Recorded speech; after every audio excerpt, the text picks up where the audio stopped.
I am so glad you found your way here. Welcome to Psychology for Sleep.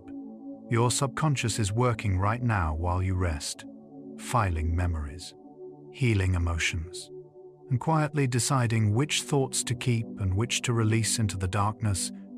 You'll discover the hidden laboratory inside your sleeping mind and understand why each night transforms who you become tomorrow. Welcome to Sleepless Scientist Night. Now settle in. You're in your safe space while your subconscious mind prepares for its nightly shift, ready to sort through today's experiences, process unresolved feelings, and weave new neural pathways in the quiet hours ahead. Allow yourself this moment of peace. We'll journey through 101 psychology facts about your sleeping mind's hidden work. From the sorting room, where memories are filed in whispered categories, to the healing chamber, where emotions are gently processed, to the creative studio, where tomorrow's insights are quietly assembled. This thoughtful journey through consciousness builds bridges between searching minds. A soft like or sharing your thoughts creates a pathway for more healers to discover this sanctuary of calm, one sleepy soul at a time. Your healing journey inspires ours. Let yourself settle completely here. Feel your jaw unclench, your breath deepen naturally. You can let these thoughts drift past without holding them. Sense that soothing heaviness enveloping you, like your consciousness slowly dimming its brightness. Thoughts dissolving into the peaceful fog of approaching sleep, safe and undisturbed. Close your eyes and breathe deeply. You're floating where memories rest safely in gentle darkness. Let your mind merge with infinite peace. And now we begin. Your subconscious mind never truly sleeps. While your conscious awareness fades each night, a vast network of neural activity continues beneath the surface, processing, sorting, and transforming the experiences of your day. Scientists, using advanced brain imaging technology, have discovered that certain regions of your brain become even more active during sleep than during waking hours. The prefrontal cortex may quiet down, releasing its grip on logical reasoning and social filtering, while deeper structures like the hippocampus, amygdala, and thalamus begin glowing softly with steady, purposeful activity. This nocturnal work isn't random firing, it's purposeful, carefully orchestrated by systems that evolved over millions of years. Your subconscious uses these dark hours to accomplish tasks that simply cannot happen while you're awake and processing new information. This is the hidden truth about sleep. It's not an absence of consciousness, but a different kind of presence, working quietly in service of who you'll be tomorrow. The word subconscious itself describes mental processes occurring below the threshold of conscious awareness.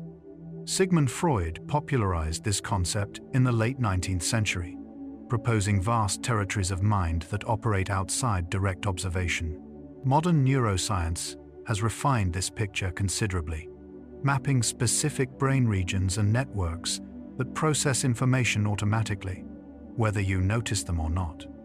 Today, researchers recognize the subconscious as a vast network of automatic processes, learned patterns, emotional memories, and implicit knowledge that operates continuously, whether you're awake or asleep.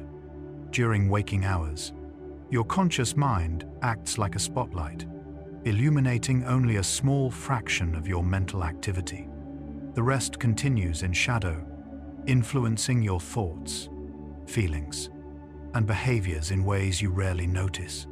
Without the interference of conscious thought, without the constant stream of sensory input demanding attention, your subconscious can finally work uninterrupted. It's like a library that can only reorganize its shelves when the building is closed to visitors. Sleep unfolds in distinct stages, each offering your subconscious different opportunities for processing. The journey begins with stage 1, a light transitional sleep typically lasting 1 to 7 minutes during the first cycle. Your brainwaves slow from the alert beta rhythms of waking consciousness to the gentler alpha waves, then into even slower theta waves. This is the threshold, the doorway between worlds. Your muscles relax, your breathing deepens, and though you're not yet deeply asleep, you're no longer fully awake either. In this twilight state, your subconscious begins its evening work by releasing the day's grip on your attention. Worries that seemed urgent an hour ago start to lose their sharp edges. The mental chatter that filled your waking mind begins to quiet, like voices fading as you walk away from a crowded room. This first stage is brief, but it serves an essential purpose. It signals to your entire nervous system that the shift has begun, that it's time to let go and allow deeper processes to take over. Stage 2 sleep occupies roughly half of your total sleep time each night, making it the most common stage you'll experience. During Stage 2, your brainwaves slow even further, punctuated by brief bursts of rapid activity called sleep spindles. These spindles, lasting only a second or two, represent your brain actively processing and consolidating new memories. Research from sleep laboratories over the past decade has confirmed that the density of sleep spindles, those brief bursts of brain activity, directly correlates with how well you retain new learning. More spindles means stronger memory consolidation. Your subconscious uses these moments to transfer information from temporary storage in the hippocampus to more permanent locations in the cortex. It's like moving files from a cluttered desktop into organized folders on a hard drive. The information doesn't disappear. It simply finds its proper place in the vast architecture of your long-term memory. Your heart rate slows. Your body temperature drops slightly, and you become increasingly disconnected from the external world. You're drifting deeper now, following your subconscious into quieter waters. Stage 3, also called slow wave sleep or deep sleep, is where your subconscious performs some of its most profound work. Brain waves slow dramatically to delta waves, the slowest and largest waves your brain produces. If you were awakened during this stage, you'd feel disoriented and groggy, struggling to remember where you are or what time it is. This deep disconnection from waking reality serves a vital purpose. During slow-wave sleep, your brain flushes out metabolic waste products that accumulated during the day. The glymphatic system, discovered only in 2012 and still being studied intensively, becomes up to 10 times more active during sleep. Cerebrospinal fluid flows through brain tissue, washing away proteins like beta amyloid that are associated with Alzheimer's disease when they accumulate. Your subconscious isn't just sorting memories during this stage. It's literally cleaning house, maintaining the physical infrastructure that makes thought possible. This is restoration at its most fundamental level. Cellular repair happening in the darkness. Then comes REM sleep, perhaps the most mysterious and fascinating stage of all. REM stands for rapid eye movement, named for the quick, darting motions your eyes make beneath closed lids during this phase.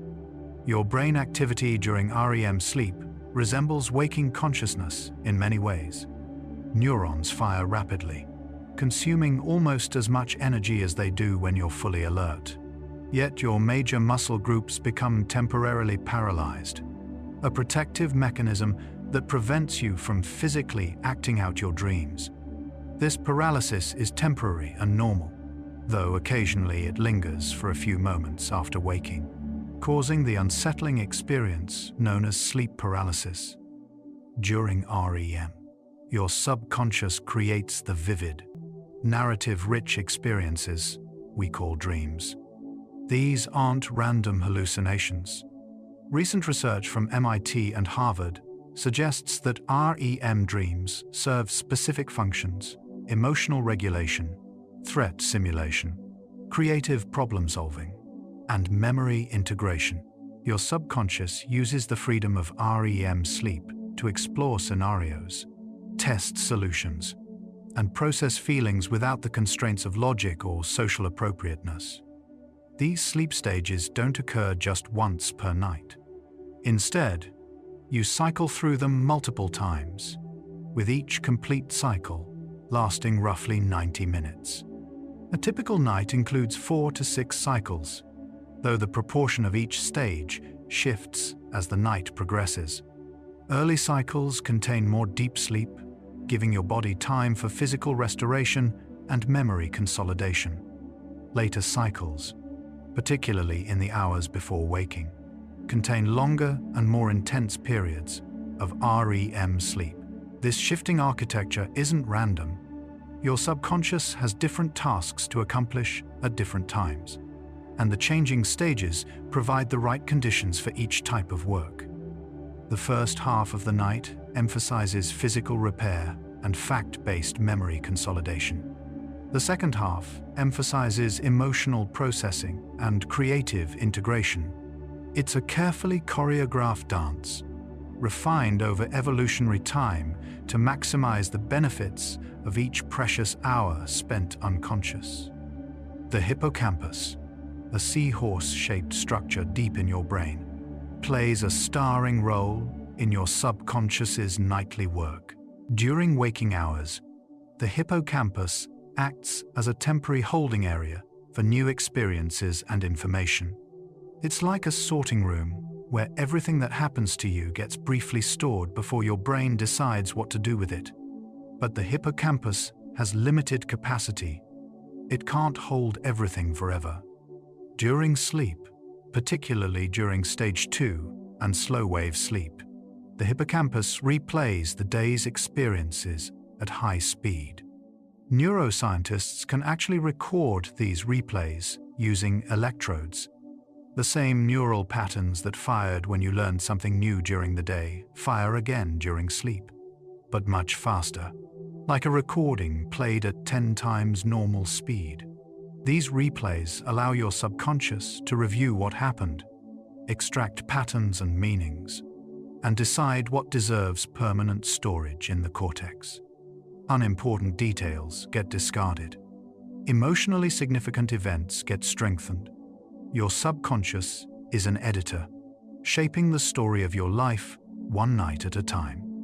Memory consolidation. This process of transferring information from temporary to permanent storage doesn't preserve everything equally. Your subconscious makes choices about what to keep and what to let fade. Recent studies show that emotional memories, particularly those associated with strong feelings of fear, joy, or surprise, receive preferential treatment. They're more likely to be consolidated and strengthened during sleep. This makes evolutionary sense. Remembering emotionally significant events, especially dangerous ones, increased your ancestors' chances of survival. If you encountered a threat once, remembering it helped you avoid similar threats in the future. But your subconscious doesn't just preserve emotional memories wholesale. It also extracts general principles from specific experiences, a process called memory abstraction. You might forget the exact words of a conversation, but remember the main idea.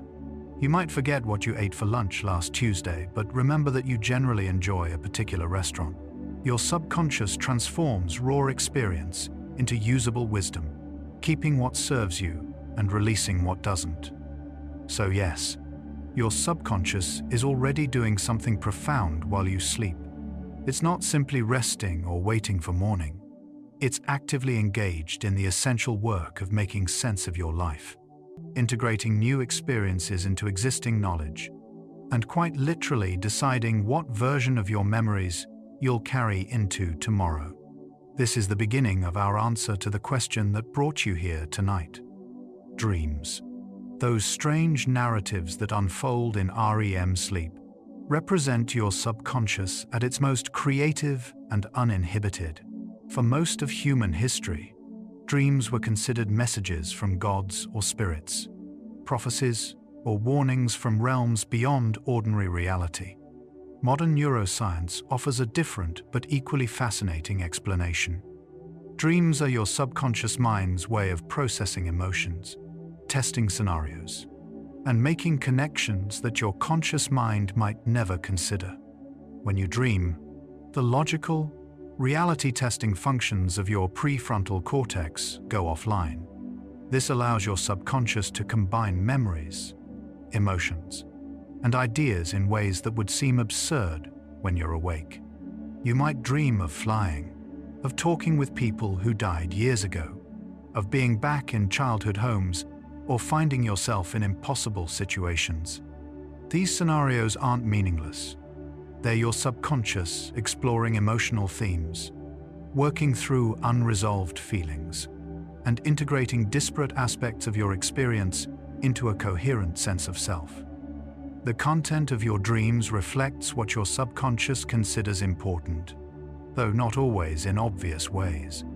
If you're stressed about an upcoming presentation at work, you might not dream directly about the presentation. Instead, you might dream about showing up to school unprepared for a test, or forgetting your lines in a play, or trying to run but finding your legs won't move. These are what researchers call dream themes, emotional patterns that repeat across different scenarios. Your subconscious isn't concerned with literal accuracy, it's concerned with emotional truth. The specific images and events in your dreams are less important than the feelings they evoke and the psychological work they allow. Research from sleep laboratories shows that people who recall more dreams often show better emotional regulation and stress resilience. Dreaming, it seems, serves as a form of overnight therapy, allowing your subconscious to process difficult feelings in a safe, symbolic space. Not everyone remembers their dreams, but everyone dreams. Even people who swear they never dream actually enter REM sleep multiple times each night, experiencing the same neural activity as vivid dreamers. The difference lies in whether those dreams are encoded into memory and whether you wake during or shortly after REM sleep, which increases the chances of recall.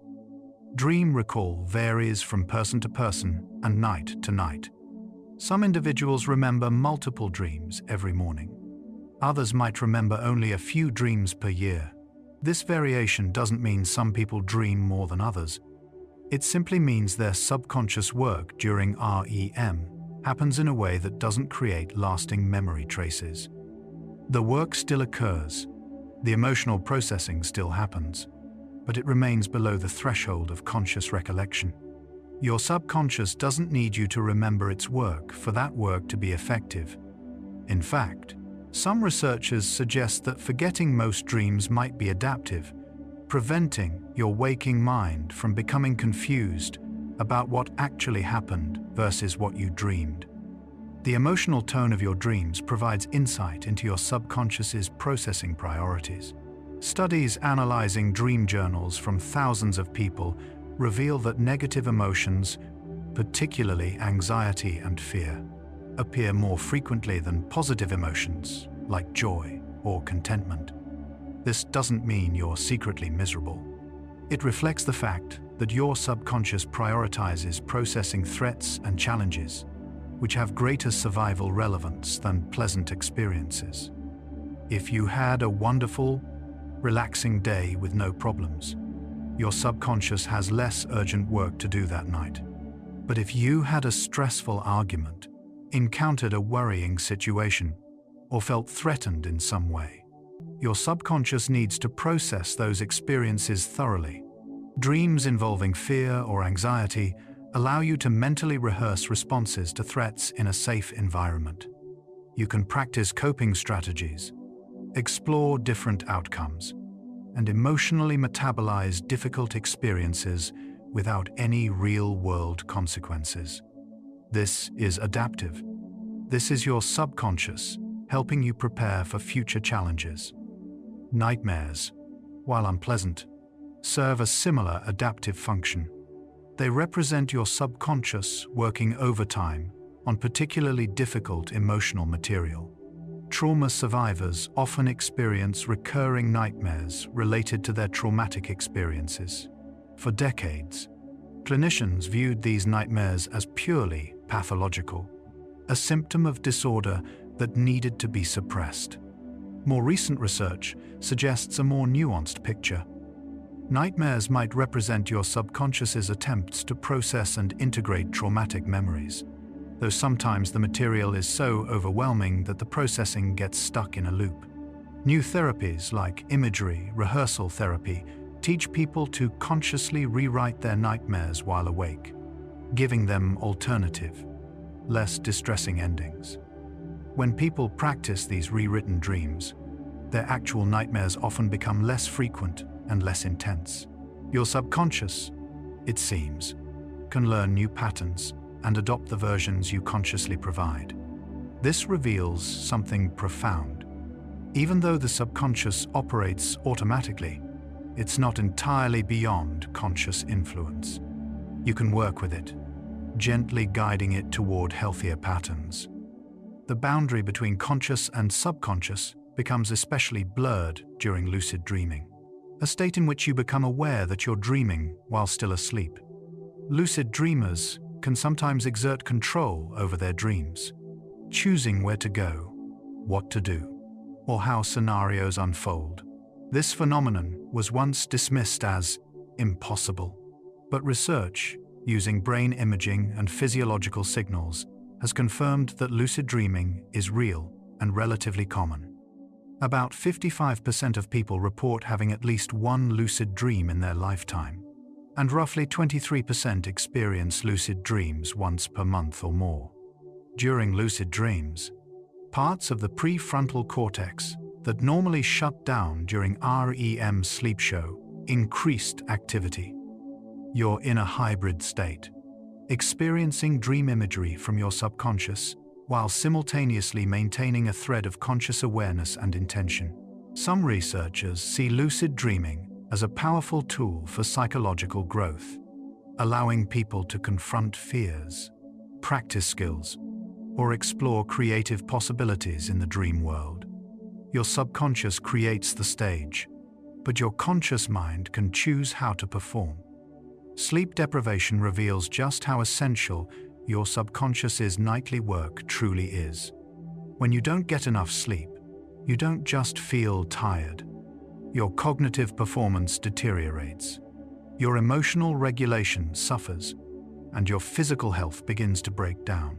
After just 24 hours without sleep, you experience impairments roughly equivalent to having a blood alcohol level of 0.10%, above the legal limit for driving in most places. Your attention wavers, your reaction time slows, and your judgment becomes unreliable. But the effects go deeper than simple fatigue. Without adequate sleep, your hippocampus struggles to form new memories. Your amygdala, the emotional center of your brain, becomes hyperactive and poorly regulated, leading to irritability, anxiety, and emotional overreactions. Your subconscious needs those 7 to 9 hours each night to perform maintenance, consolidate learning, process emotions, and prepare you for the next day. Chronic sleep deprivation is like trying to run a factory without ever shutting down for repairs. Eventually, essential systems struggle to maintain their balance, operating less efficiently than they're designed to. The discovery of the glymphatic system in 2012 by Mike and Nedergaard answered a question that had puzzled neuroscientists for decades. How does the brain, which lacks traditional lymphatic vessels, remove its metabolic waste? A research revealed that the brain saves this essential housekeeping for sleep. When energy demands drop enough to allow the drainage system to activate, this finding helps explain why chronic sleep deprivation correlates so strongly with neurodegenerative diseases. Every night, you skip adequate sleep. Toxic proteins accumulate a little more, year after year, potentially setting the stage for cognitive decline decades later. This cleansing process requires sleep. You cannot accomplish it while awake.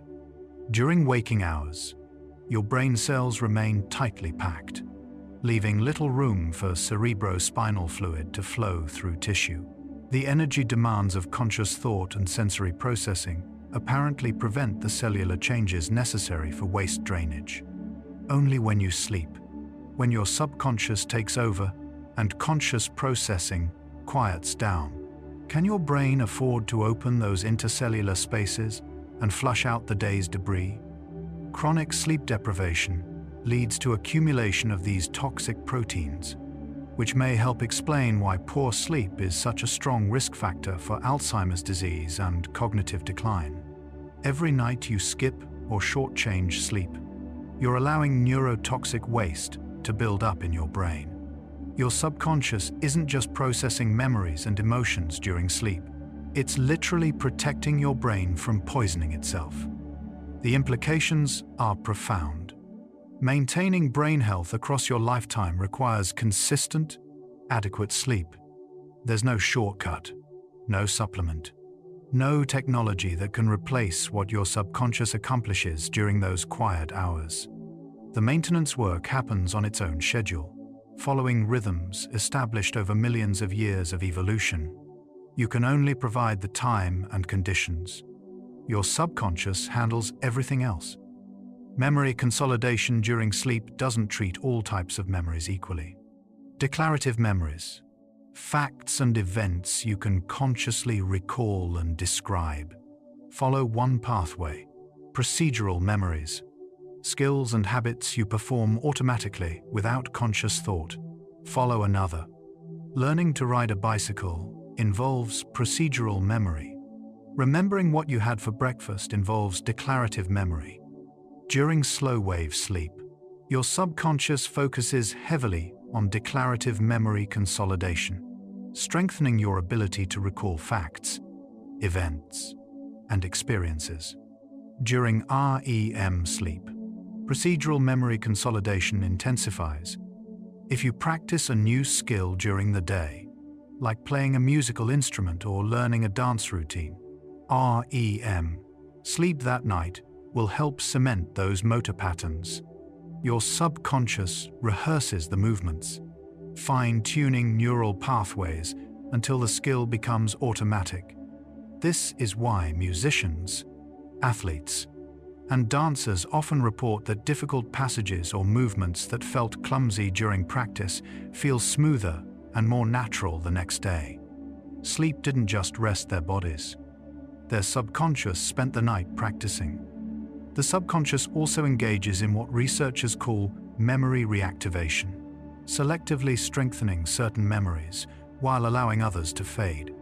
Not every experience deserves equal preservation. If you attend a long meeting at work, you probably don't need to remember every single word spoken or every minor detail of the room. Your subconscious extracts the important information, the key decisions, the action items, the emotional tone, and lets the irrelevant details dissolve. This selective strengthening happens automatically, guided by factors like emotional intensity, personal relevance, and repetition. But here's something fascinating. Research shows you can influence which memories your subconscious prioritizes. A technique called targeted memory reactivation involves presenting cues during sleep that are associated with specific memories you want to strengthen. For example, if you study vocabulary words while a particular scent is present, then expose yourself to that same scent during slow-wave sleep. Your retention of those vocabulary words improves. Your subconscious apparently notices the cue and reactivates the associated memories, giving them extra consolidation. This suggests your sleeping mind is listening, in a sense, even as you dream. Your subconscious doesn't just store memories during sleep. It also reorganizes them, finding connections and patterns that weren't apparent when the memories first formed. This process, called memory integration, allows you to extract general principles from specific experiences. Imagine you have several memories of difficult conversations with your supervisor at work. Each conversation is stored as a separate episode. But during sleep, your subconscious might recognize patterns across those episodes. Your supervisor tends to become defensive when you raise certain topics, or expresses appreciation when you present solutions rather than just problems. These patterns weren't explicitly taught to you. Your subconscious discovered them by comparing and integrating multiple memories. When you wake, you might not consciously remember analyzing those conversations, but you'll find yourself intuitively understanding how to communicate more effectively with your supervisor. This is implicit learning, knowledge that emerges from your subconscious's pattern-finding algorithms. It's one way sleep makes you wiser without any conscious effort. The process of forgetting, which happens during sleep as well as waking, is not a failure of memory. It's an essential function that your subconscious performs deliberately. If you remembered everything you ever experienced with perfect clarity, your mind would be cluttered with useless information, making it difficult to retrieve what actually matters. Imagine trying to find an important document on a computer that contains every file you've ever created, none of them organized or labeled. The sheer volume would make specific retrieval nearly impossible. Your subconscious solves this problem through strategic forgetting. Memories that aren't reinforced through repetition, emotional significance, or integration with existing knowledge gradually weaken and fade. The neural connections supporting those memories get pruned away, freeing up resources for more relevant information. This is adaptive forgetting, and it happens primarily during sleep. Your subconscious is not a hoarder. It's a curator, carefully maintaining a collection of memories that serve your current needs and letting go of what no longer serves you. Emotional memories receive special treatment from your subconscious during sleep. The amygdala, your brain's emotional processing center, shows particularly strong activity during REM sleep. But something interesting happens. While the amygdala processes emotional content, the stress hormone norepinephrine, which is typically present during emotional experiences while awake, drops to nearly zero during REM. This creates a unique neurochemical environment where you can re-experience emotional memories without the full physiological stress response that accompanied the original event. Matthew Walker, a sleep researcher at UC Berkeley, describes this as overnight therapy. Your subconscious allows you to revisit difficult emotions in a safer context, one where the memories can be processed and integrated without overwhelming you. Over time, this process reduces the emotional intensity of painful memories. The events don't disappear from your memory, but they become less raw, less immediately distressing. This is how people gradually heal from heartbreak, process grief, and recover from trauma. Your subconscious provides nightly therapy sessions, free of charge.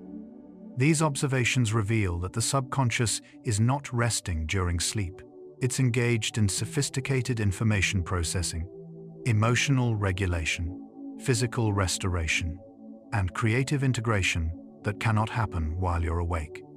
The evidence shows your sleeping mind is as active and purposeful as your waking mind, just operating according to different priorities and using different methods. From the sorting of memories in the hippocampus to the emotional processing in the amygdala, from the waste removal performed by the glymphatic system to the creative connections formed during REM dreams, your subconscious orchestrates a symphony of mental activity every single night. And we've only just begun to explore the full range of what it accomplishes. Let's pause here and notice your body. As you breathe out slowly, appreciate each tiny cell inside you. Trillions of organisms working in silence, heart beating, lungs breathing, brain thinking, all without your command. Your subconscious manages every heartbeat, every breath, every repair, while you simply rest. Notice the gentle sensations on your skin, in your muscles, along your spine. You are a complete ecosystem, diverse, self-balancing, endlessly repairing itself. Your subconscious knows what to heal, what to strengthen, what to release. Trust that quiet intelligence beneath your awareness. Now we continue. One of your subconscious's most remarkable capabilities during sleep is creative problem solving. The phrase "sleep on it" reflects ancient wisdom about allowing time to pass before making difficult decisions. Modern research reveals this wisdom has a neurological basis. During sleep, particularly REM sleep, your subconscious explores connections between ideas that your conscious mind might never consider. The logical constraints that govern waking thought relax, allowing your sleeping brain to try unusual combinations, test unexpected solutions, and discover insights that seemed impossible the day before. Studies have shown that people who sleep after encountering a difficult problem are significantly more likely to solve it than people who stay awake for an equivalent period. This isn't just because rest reduces fatigue. Your subconscious actively works on problems while you sleep, approaching them from angles your conscious mind wouldn't think to try. Scientists call this insight learning, and it happens in the darkness of sleep. A famous example involves Russian chemist Dmitry Mendeleev, who struggled for years to organize the known chemical elements into a coherent system. In 1869, after days of frustration, he fell asleep at his desk and dreamed of a table where all the elements fell into place according to their properties. When he woke, he quickly sketched what he had seen: the periodic table of elements, one of the most important organizing principles in all of chemistry.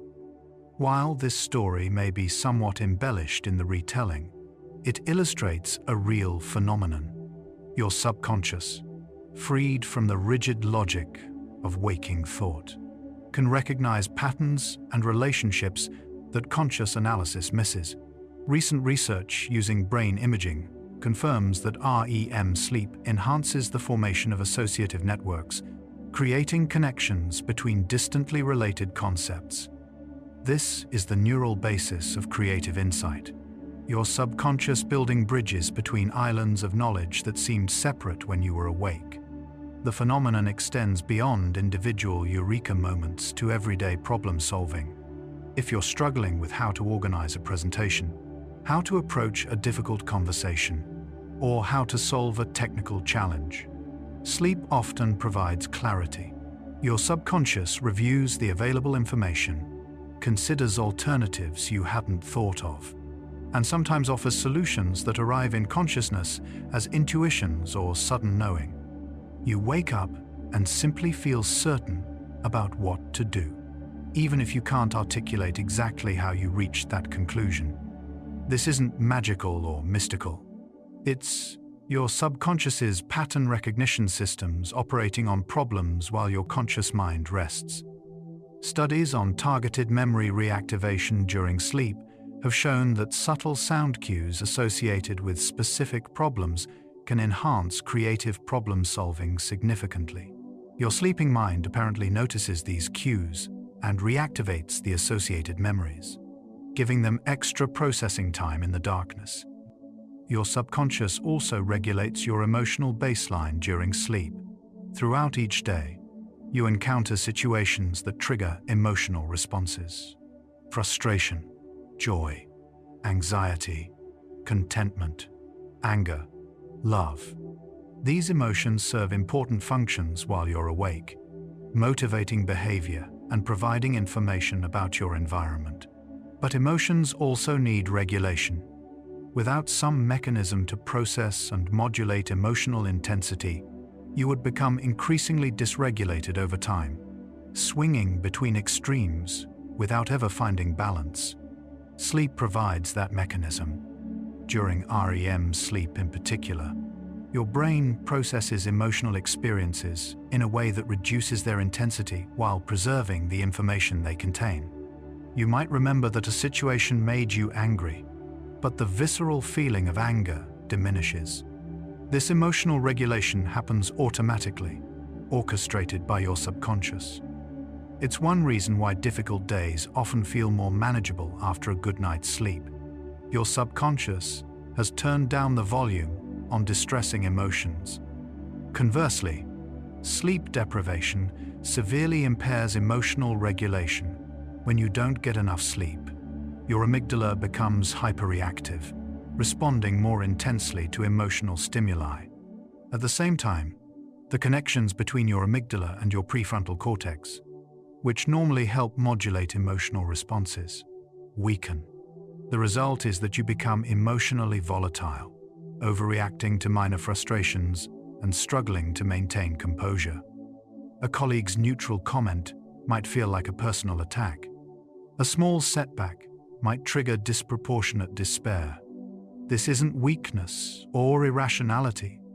It's the predictable consequence of not giving your subconscious enough time to perform its nightly emotional regulation work. Studies show that even a single night of poor sleep significantly increases emotional reactivity. Your subconscious needs those hours of darkness to recalibrate your emotional systems, restoring balance so you can face the next day with appropriate responses rather than extreme reactions. The subconscious processing that occurs during sleep also contributes to skill acquisition and refinement. When you practice a new skill, whether playing an instrument, speaking a foreign language, or performing a physical movement, your initial attempts involve conscious effort and attention. You think through each step, correct mistakes, and deliberately guide your actions. But with practice, skills become automatic, shifting from conscious control to subconscious execution. This shift happens partially during waking practice, but sleep accelerates it dramatically. During slow-wave sleep and REM sleep, your brain replays the motor sequences you practiced, strengthening the neural pathways that support skilled performance. A violinist's fingers learn their positions not just through daytime practice, but through nighttime rehearsal in the subconscious mind. A basketball player's shooting form gets refined during sleep. Your subconscious takes the raw material of practice and transforms it into fluid, automatic competence. Research on motor learning consistently demonstrates sleep's essential role. In one classic study, participants learned a finger-tapping sequence in the morning, practiced it throughout the day, and were tested again in the evening. Their performance improved modestly through practice, but when they were tested again the next morning, after a night of sleep, their performance had improved significantly more, and the gains were maintained long-term. The control group, who practiced the same amount but stayed awake overnight, showed no additional improvement and actually performed worse due to fatigue. Sleep didn't just prevent deterioration, it actively enhanced skill. Your subconscious was working overnight, optimizing the neural circuits involved in the task. This finding has practical implications. If you're learning a new skill, you'll progress faster if you ensure adequate sleep after practice sessions. Your subconscious is a tireless coach, refining your technique while you rest. The subconscious mind during sleep also engages in what researchers call schema formation, creating mental frameworks that organize and structure your knowledge. A schema is like a template or pattern that helps you understand new experiences by relating them to familiar categories. For example, you have a schema for restaurant that includes expectations about menus, servers, payment, and typical behaviors. This schema allows you to navigate new restaurants confidently, even if you've never been to that particular establishment before. Schemas develop through repeated experience, and sleep plays a crucial role in their formation and refinement. During sleep, your subconscious reviews multiple related experiences, extracts common features, and builds generalized knowledge structures. A child who visits several different parks might develop a general park schema during sleep, recognizing that parks typically include play equipment, open spaces, and other children.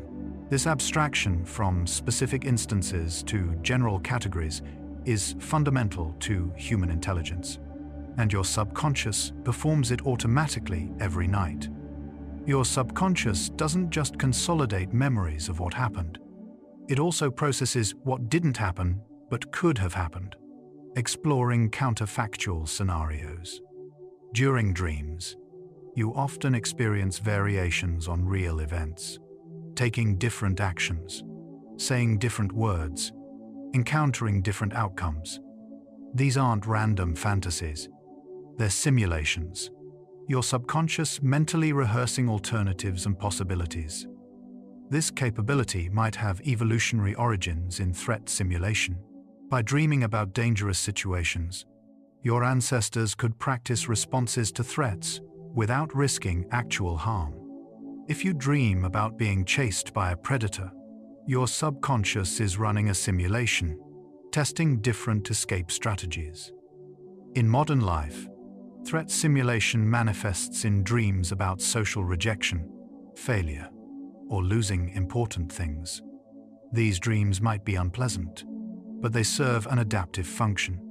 They allow your subconscious to prepare you for potential challenges, mentally rehearsing responses so you'll be better equipped if similar situations arise in waking life. The subconscious processing during sleep extends to social cognition as well. Humans are deeply social creatures, and navigating social relationships requires sophisticated mental abilities, understanding others' perspectives, predicting their reactions, managing conflicts, and maintaining cooperation. Much of this social processing happens automatically, guided by your subconscious. During sleep, particularly REM sleep, your brain processes social experiences from the day, updates your mental models of important people in your life, and rehearses social interactions. You might dream about conversations with friends, conflicts with family members, or social situations at work. These dreams allow your subconscious to explore relationship dynamics, test different approaches to communication, and emotionally process interpersonal experiences. Studies show that people who get adequate REM sleep demonstrate better emotional intelligence and social functioning. Your subconscious uses the night to make you more socially competent. Sleep also contributes to moral and ethical reasoning. During waking hours, you make countless decisions, some involving ethical considerations. Should I speak up about something I witnessed? Is it okay to bend this rule in this situation? How should I respond to someone else's transgression? These decisions often feel intuitive, guided by a sense of right and wrong that operates largely below conscious awareness. Your moral intuitions are shaped by experience, culture, and reflection, but they're also influenced by sleep. Research on REM sleep shows that it enhances the integration of emotional and rational information, helping you make decisions that feel right, both intellectually and emotionally.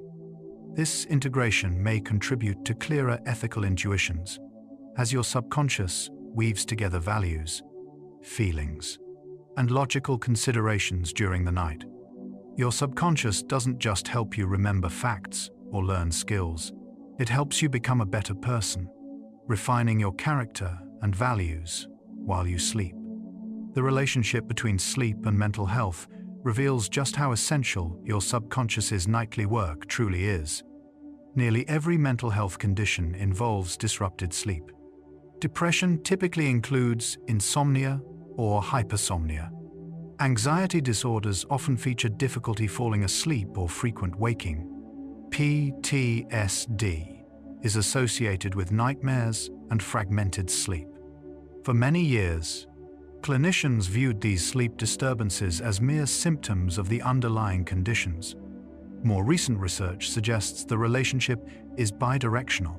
Mental health problems disrupt sleep, but disrupted sleep also worsens mental health. Your subconscious requires adequate sleep to perform its emotional regulation and stress recovery functions. When sleep is chronically disrupted, your subconscious can't complete its work, leading to accumulating emotional dysregulation. This creates a vicious cycle. Distress disrupts sleep. Disrupted sleep worsens distress. Effective treatment for mental health conditions often includes interventions specifically targeting sleep, recognizing that healing requires allowing your subconscious the time and space to do its restorative work. The glymphatic system's waste clearance function has profound implications for long-term brain health. As mentioned earlier, during sleep, your brain flushes out proteins like beta amyloid that accumulate during waking hours. Beta amyloid forms the plaques characteristic of Alzheimer's disease. The more beta amyloid that builds up, the greater the risk of cognitive decline. This means your subconscious's nightly cleaning routine isn't just maintaining current function, it's protecting your future cognitive health. Epidemiological studies show clear correlations between chronic sleep deprivation and increased Alzheimer's risk. People who consistently sleep fewer than 6 hours per night show faster cognitive decline in later life. The mechanism appears to be straightforward. Insufficient sleep means insufficient glymphatic clearance, which means accumulating neurotoxic proteins. Your subconscious is trying to protect you every night, but it can only do its job if you give it enough time. Every hour of sleep you shortchange is an hour your brain didn't get to clean itself properly. Recent discoveries about sleep and the immune system reveal another crucial function your subconscious performs during rest. When you sleep, your immune system becomes more active in certain ways. T cells, white blood cells, essential for fighting infections, show enhanced activity during sleep. Sleep also promotes the production of cytokines, proteins that regulate immune and inflammatory responses. This is why you tend to sleep more when you're sick. Your body is prioritizing immune function over waking activity. Your subconscious, working through physiological systems, allocates resources toward healing. Studies show that people who get adequate sleep before receiving a vaccination produce more antibodies than sleep-deprived individuals, demonstrating better immune memory. Your subconscious doesn't just maintain your brain during sleep, it maintains your entire body, coordinating complex immune processes that keep you healthy. The 7 to 9 hours you spend unconscious each night are hours of intensive maintenance work. This evidence builds a clear picture. Your subconscious during sleep is performing functions absolutely essential to your physical health, mental well-being, cognitive performance, and emotional stability. It's not merely resting or marking time until morning. It's actively engaged in memory consolidation, emotional regulation, creative problem-solving, skill refinement, social processing, immune enhancement, and cellular repair. These processes cannot adequately occur while you're awake. Your conscious mind, with its constant demands for attention and processing of new information, prevents the kind of offline consolidation and integration that sleep allows. Only when you surrender to unconsciousness, trusting your subconscious to take over, can this essential work proceed. We're beginning to see the answer to our question.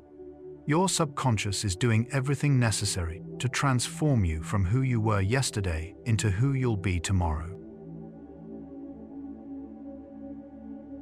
You're still here with me, thoughts still flickering like candlelight. Just notice. Don't judge. Just notice where your mind is right now. We're exploring consciousness itself, the very thing doing the exploring. Strange, beautiful, and perfectly calm. Your subconscious is listening even now, processing these words, deciding what to keep and what to release. Trust that quiet work happening beneath your awareness. Let's drift onward together. The question of why we evolved to sleep at all reveals the profound importance of your subconscious's nightly work. From a purely survival perspective, sleep seems disadvantageous. For 8 hours or more each night, you're unconscious, vulnerable to predators, unable to forage for food or defend territory. Natural selection typically eliminates traits that reduce survival chances. Yet every animal species studied so far engages in some form of sleep. Even creatures that face constant predation, like prey animals on the African savanna, sleep. They may sleep in shorter bursts or maintain some level of vigilance, but they cannot skip sleep entirely without suffering severe consequences. This universal need for sleep across the animal kingdom suggests that whatever your subconscious accomplishes during those hours must be absolutely essential, valuable enough to outweigh the substantial risks of unconsciousness. Evolution has tested sleep for hundreds of millions of years and consistently concluded the benefits justify the costs. Different species show different sleep patterns adapted to their ecological niches, but certain core functions appear universal. Even fruit flies, with their tiny nervous systems, show impaired learning and memory formation when deprived of sleep. This suggests that memory consolidation, one of your subconscious's primary nighttime activities, evolved very early and has been preserved across vast evolutionary distances. The specific mechanisms have become more sophisticated in complex brains like yours, but the fundamental need remains the same: time offline for consolidating and integrating new information. Your subconscious isn't an optional luxury. It's a biological necessity refined over evolutionary time. The fact that natural selection has maintained sleep despite its costs tells you something crucial. You cannot function optimally without giving your subconscious adequate time to do its work. The recommended 7 to 9 hours of sleep for adults isn't arbitrary. It reflects the amount of time your subconscious needs to cycle through all sleep stages multiple times, ensuring adequate slow-wave sleep for physical restoration and memory consolidation, and adequate REM sleep for emotional processing and creative integration. Individual variation exists. Some people function well on slightly less, others need slightly more. But the average need clusters around 7 to 9 hours because that's how long the full suite of subconscious processes requires. Trying to function on significantly less isn't just uncomfortable. It's depriving your subconscious of the time it needs to maintain your brain and body. Short term, you might manage through willpower and stimulants. Long term, the deficits accumulate. Your memory suffers. Your emotional regulation deteriorates. Your immune function weakens. Your creativity declines. These aren't character flaws. They're the predictable consequences of not allowing your subconscious enough time to perform its essential maintenance. The phenomenon of REM rebound demonstrates your subconscious's determination to complete its work.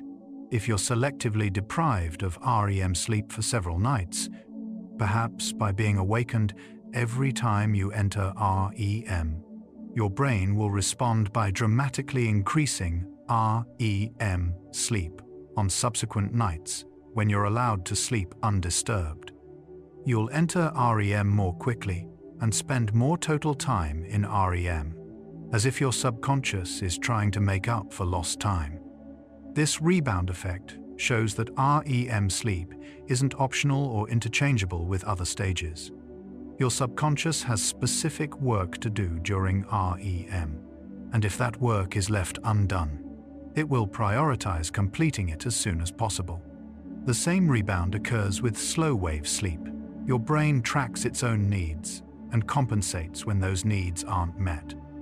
You cannot trick or bypass your subconscious's requirements. You can only defer them, and deferring comes at a cost. Dreams as threat simulation, a theory proposed by psychologist Antti Revonsuo, suggests that one evolutionary function of your subconscious's dream production is rehearsing responses to dangers. In the ancestral environment, threats were common and often life-threatening. Predators, hostile tribes, environmental hazards. Individuals who could mentally practice threat responses in the safety of dreams would be better prepared when actual threats arose. Modern humans face different threats than our ancestors, mostly social and psychological rather than physical, but the same mechanism persists.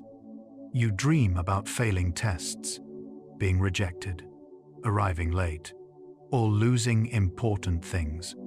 These contemporary anxieties have replaced ancient predators, but your subconscious still uses dreams to prepare you for challenges. By simulating difficult scenarios while you sleep, your subconscious helps you develop resilience and coping strategies. This suggests dreams serve a function, one that subjectively feels unpleasant because it involves confronting fears.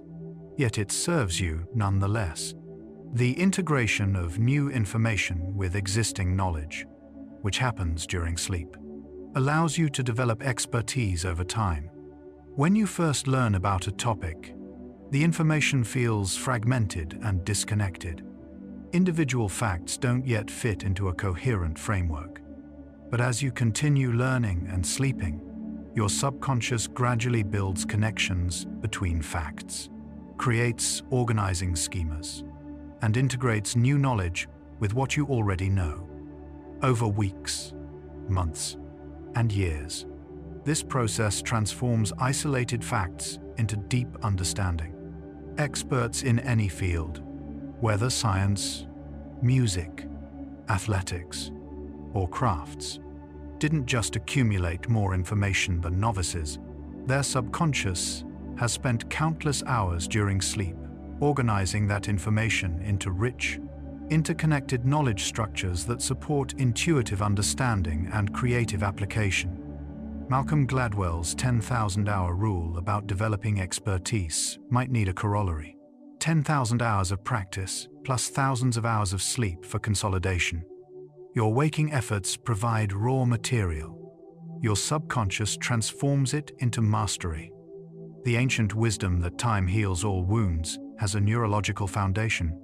What people call time often includes many nights of sleep, each one quietly reducing the emotional intensity of painful memories.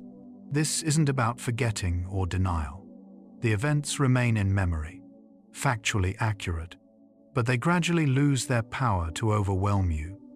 What felt unbearable 1 month ago might feel merely sad 6 months later, not because you've become numb, but because your subconscious has patiently processed that pain, night after night, until it no longer dominates your inner landscape. This is the gift of time combined with sleep. Transformation of raw wounds into integrated wisdom. Your subconscious provides therapy you never consciously requested, working through the mechanics of emotional healing while you rest, allowing you to wake each day carrying yesterday's pain a little more lightly. The creative insights that emerge during or after sleep often feel mysterious, as if ideas appeared from nowhere. But your subconscious's creative work follows understandable principles. During REM sleep, the brain shows increased activity in regions associated with visual imagery, emotion, and memory, while showing decreased activity in regions associated with logical reasoning and executive control. This pattern allows for loose associations, unexpected combinations, and novel connections that logical thought would reject as irrelevant. Your subconscious isn't constrained by the rules of waking rationality. It can put together ideas that seem unrelated during the day and discover that they actually fit in surprising ways.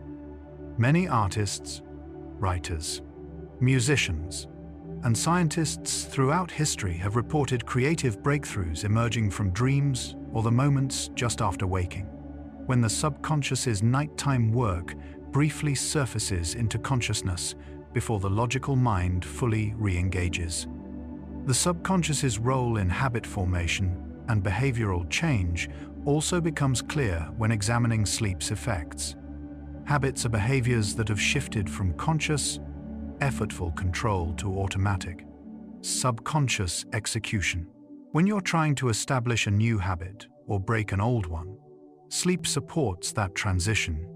During sleep, your subconscious strengthens the neural pathways associated with behaviors you practiced during the day. If you consciously practiced a new behavior, like taking the stairs instead of the elevator, your subconscious reinforces that choice during sleep, making it slightly easier and more automatic the next day. Conversely, if you're trying to break a habit, the conscious effort you make during the day to choose alternative behaviors gets consolidated during sleep. This is one reason why sleep deprivation makes behavior change so difficult. Your subconscious needs those nightly consolidation sessions to transform conscious effort into automatic habit. Willpower alone isn't enough. You need your sleeping mind's cooperation. Halfway through our journey together, the answer to our question is emerging clearly. What is your subconscious really doing while you sleep? It's maintaining the physical infrastructure of your brain through waste clearance and cellular repair. It's consolidating memories, deciding what to keep and what to forget. It's processing emotions, reducing the intensity of painful experiences while preserving important lessons. It's practicing skills, turning conscious effort into automatic competence. It's exploring creative connections, solving problems your waking mind cannot crack.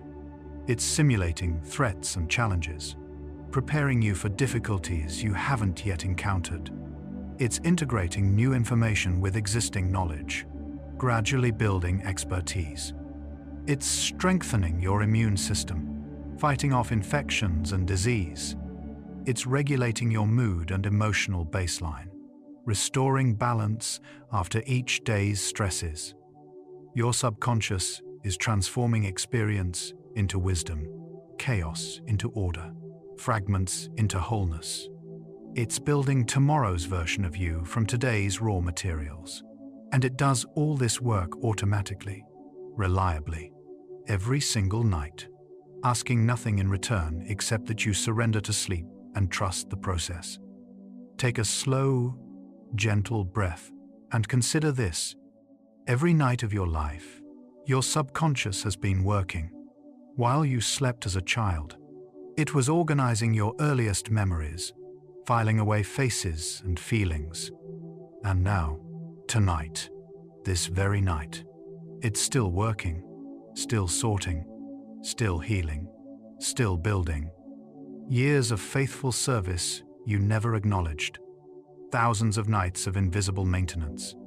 Let each breath remind you, your subconscious has been taking care of you all along, protecting you from accumulated toxins, healing you from emotional wounds, teaching you through dreams you've forgotten.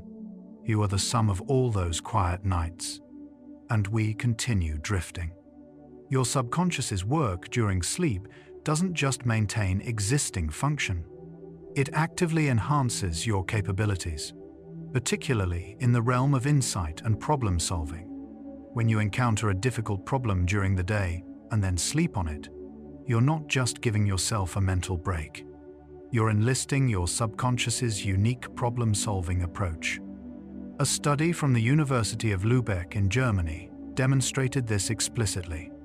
Participants were taught a number sequence task that had a hidden rule, making it easier. Those who slept after initial training were nearly twice as likely to discover the hidden rule compared to those who stayed awake. Sleep didn't just rest their minds. Their subconscious actively worked on the problem, found the pattern, and delivered the insight. This capability has practical applications.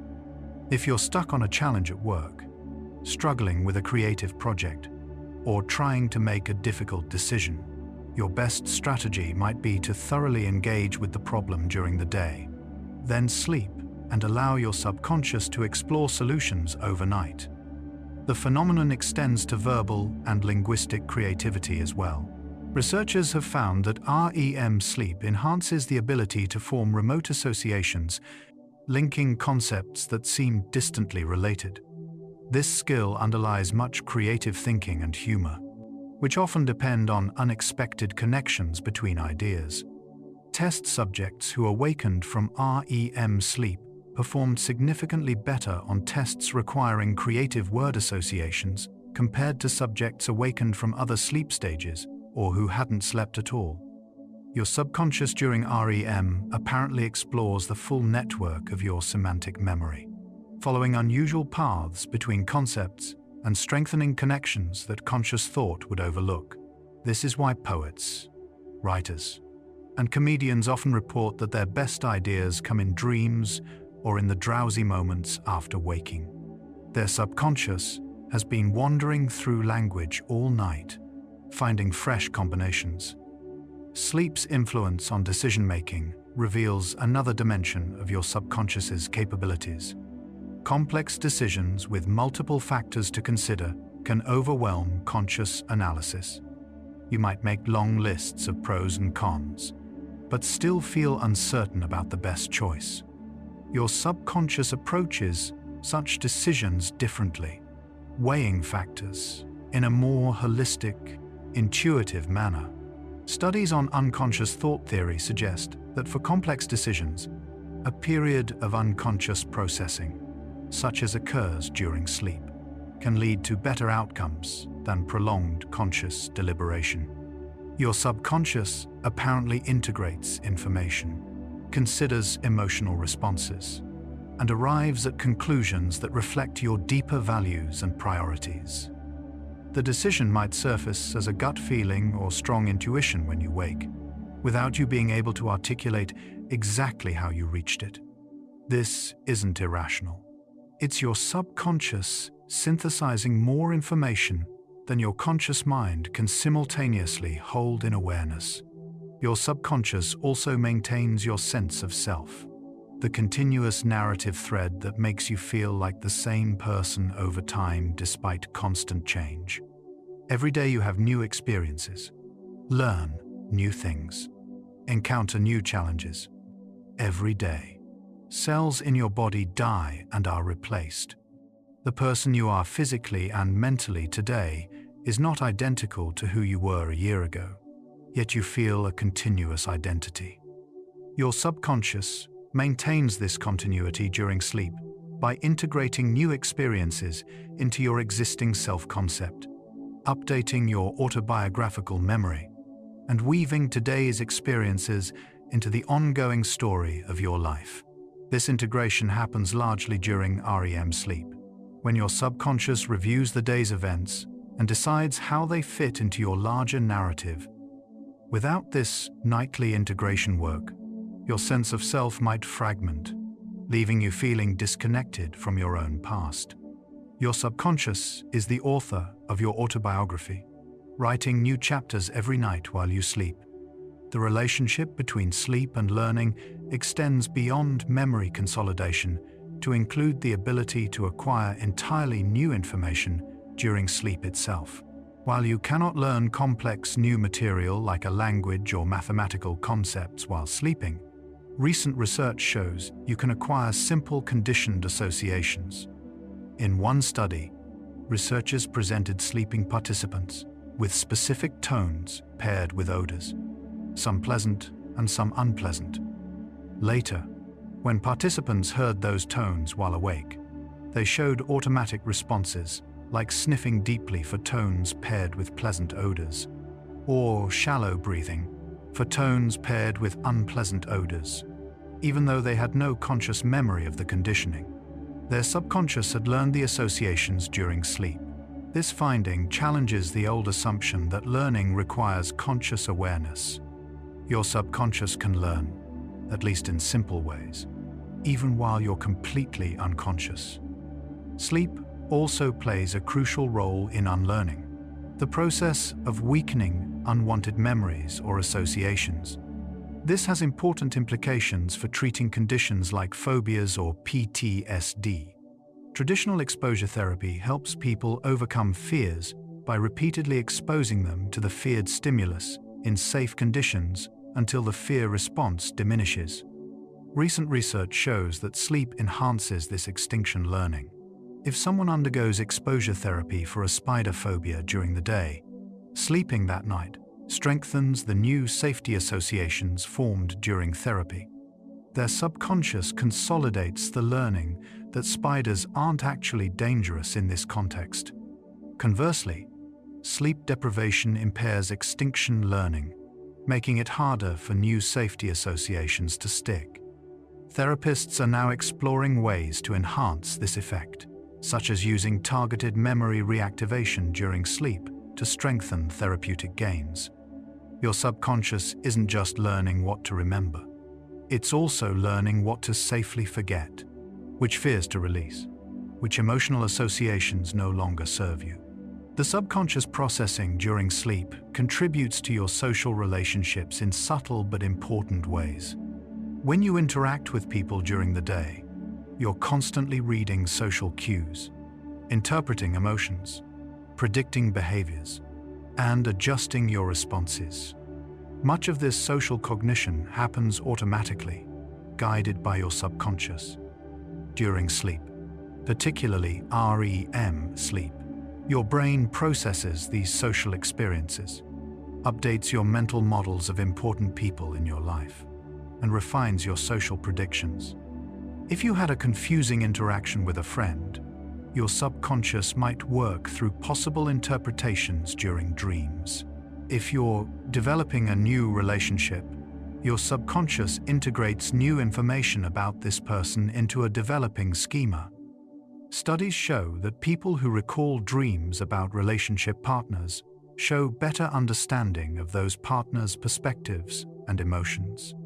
Your subconscious is improving your social intelligence while you sleep, helping you navigate the complex web of human relationships.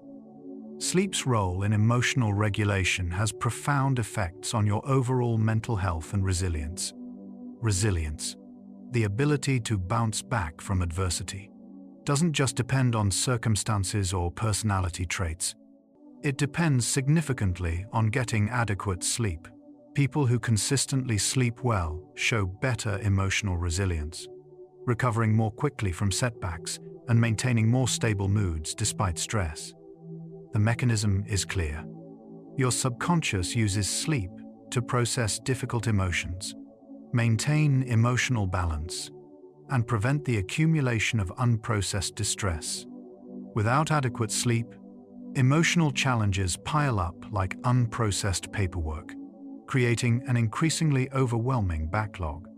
This is why sleep interventions are now recognized as important components of mental health treatment. Therapy provides tools and insights during waking hours, but your subconscious needs sleep to integrate those insights and complete the emotional processing work.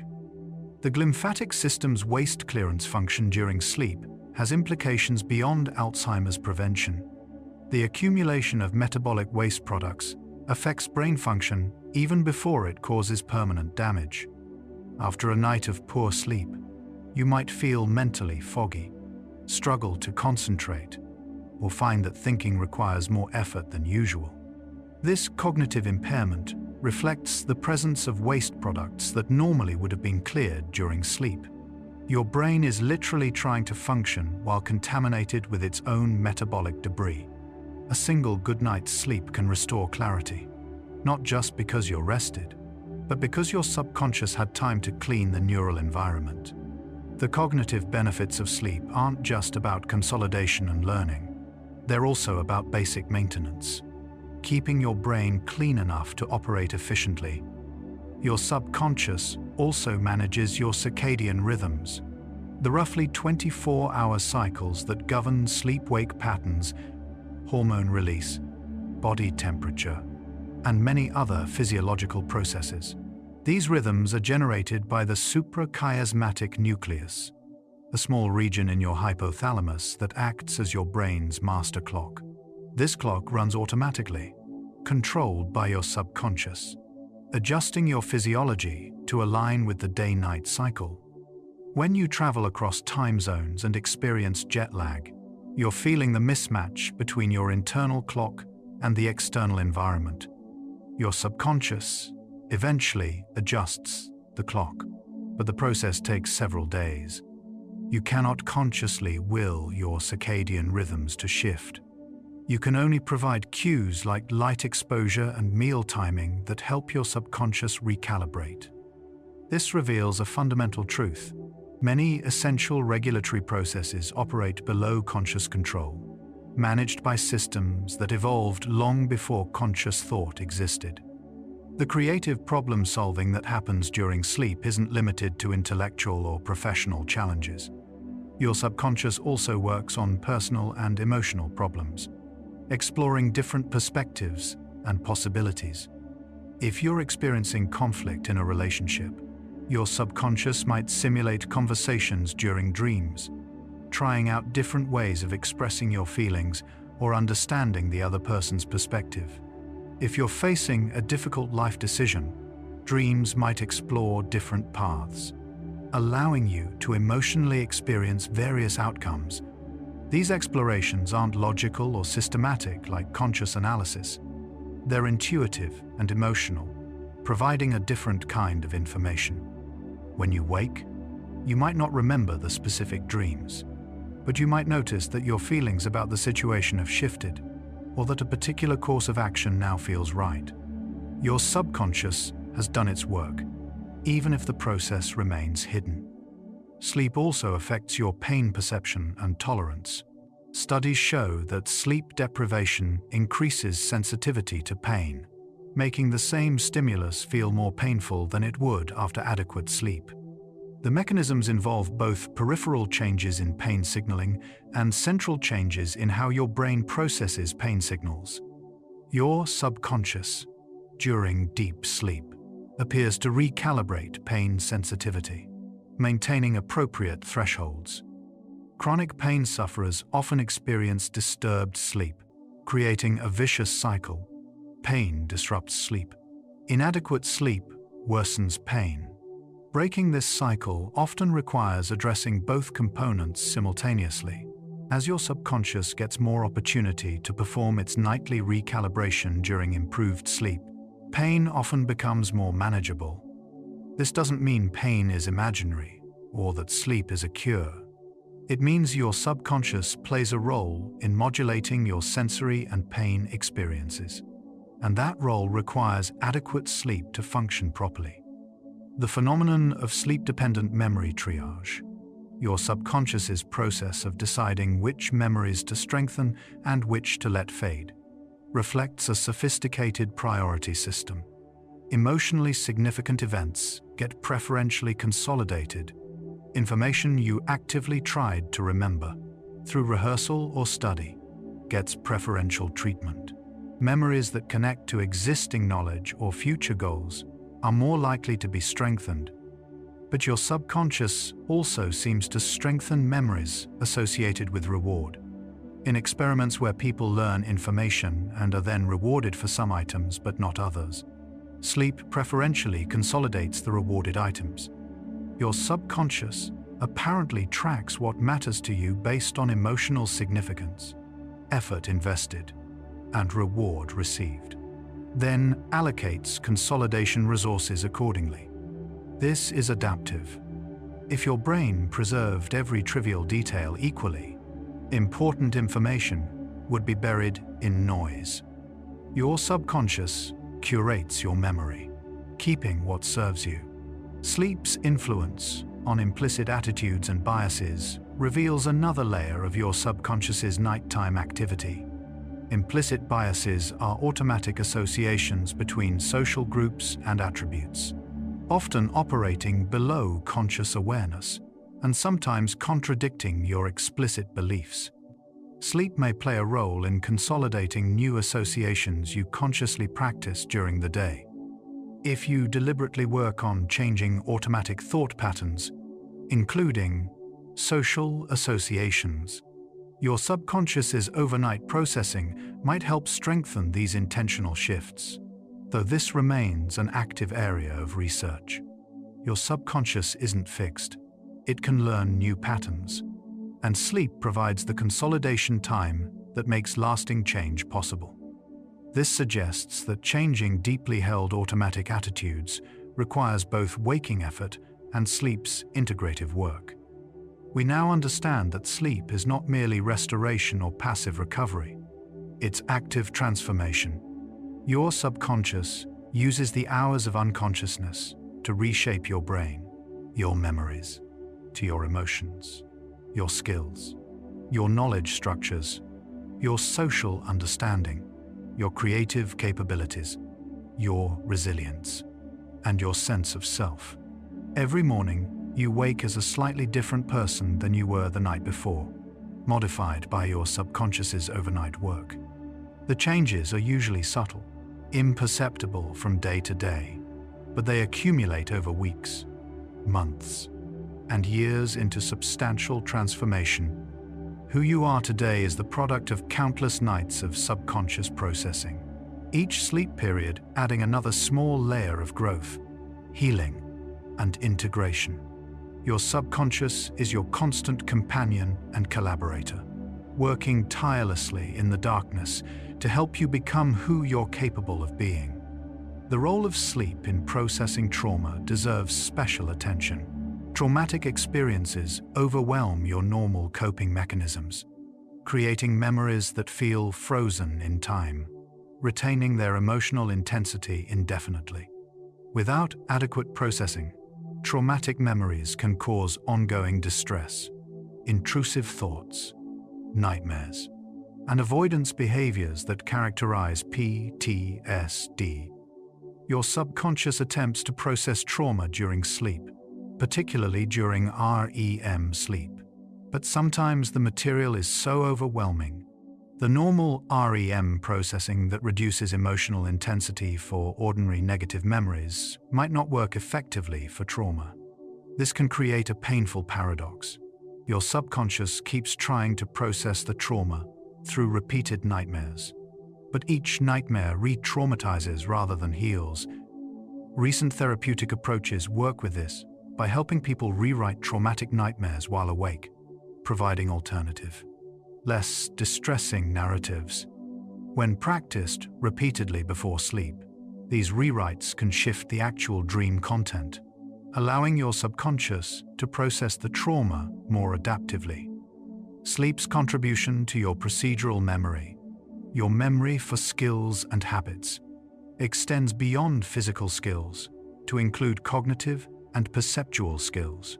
If you practice a perceptual discrimination task, like identifying subtle differences between similar images, sleep afterward enhances your performance. If you practice a cognitive task that requires attention switching or mental flexibility, sleep consolidates those gains. Even skills as specific as mental rotation of three-dimensional objects show sleep-dependent improvement. Your subconscious isn't just maintaining physical motor skills. It's refining cognitive skills, optimizing neural circuits throughout your brain. This has implications for education and training across all domains. Any skill you want to develop will benefit from strategic sleep after practice sessions. Your subconscious is ready to help you improve, but it needs those hours of sleep to work. The subconscious's work during sleep also includes metacognitive processing, thinking about thinking, your ability to monitor your own mental processes, recognize when you're confused, know what you know and what you don't know. All rely on metacognition. During sleep, your subconscious apparently updates these metacognitive assessments. After learning new information during the day, you might feel uncertain about how well you've learned it. After sleeping, you often have a more accurate sense of what you actually know. Your subconscious has reviewed the material during sleep and updated your confidence judgments. This metacognitive updating is crucial for effective learning. It allows you to allocate study time efficiently, focusing on material you haven't yet mastered and trusting what you have learned. Without sleep, your metacognitive judgments become less accurate, leading to inefficient studying and unrealistic confidence. Sleep also affects your perception of time and temporal memory, your ability to remember when events occurred. During waking hours, you experience time in a continuous flow, marking events with temporal tags that allow you to reconstruct sequences.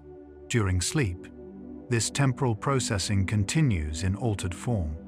Your subconscious reviews the day's events and integrates them into your autobiographical timeline. Sometimes this process produces strange compressions or distortions, which is why dream time often feels different from waking time. You might experience what feels like hours of dream narrative in just a few minutes of REM sleep. This temporal flexibility might serve a purpose, allowing your subconscious to explore extended scenarios without consuming too much actual sleep time. When you wake, your sense of time recalibrates to external reality, but the emotional and cognitive work accomplished during the temporally distorted dream has real effects. The relationship between sleep and language processing reveals interesting dimensions of your subconscious's capabilities. If you're learning a new language, sleep after study sessions significantly enhances retention of vocabulary and grammar. But sleep does more than just consolidate what you consciously studied. It also appears to extract patterns and regularities from the language input you received during the day. Your subconscious performs statistical learning, detecting which sound combinations are common, which word orders are typical, which grammatical structures recur. This implicit pattern extraction happens automatically during sleep, contributing to your intuitive feel for the language. This is why immersive language learning, where you're constantly exposed to the language throughout the day and then sleep, often produces faster acquisition than pure classroom study. Your subconscious needs both exposure and sleep to work its magic. Sleep's influence on your immune system extends beyond general immune enhancement to include specific immune memory. When you encounter a pathogen, your immune system develops memory cells that remember how to fight that specific invader. If you encounter it again, your immune response is faster and stronger. Sleep enhances the formation of these immune memories. Vaccinations are more effective when followed by adequate sleep. Your subconscious, coordinating with your immune system during sleep, ensures that the body learns from each pathogen encounter and maintains that learning over time. This is another example of your subconscious performing essential maintenance work that cannot adequately occur during waking hours. The physiological shifts that happen during sleep create an optimal environment for immune memory formation, an environment that doesn't exist while you're awake and active. The subconscious also maintains your body's metabolic regulation during sleep. Hormones that control appetite, blood sugar, and energy storage follow circadian rhythms and are influenced by sleep quality. Sleep deprivation disrupts these hormones in ways that promote weight gain and metabolic dysfunction. Ghrelin, a hormone that increases appetite, rises with sleep deprivation. Leptin, a hormone that signals fullness, decreases.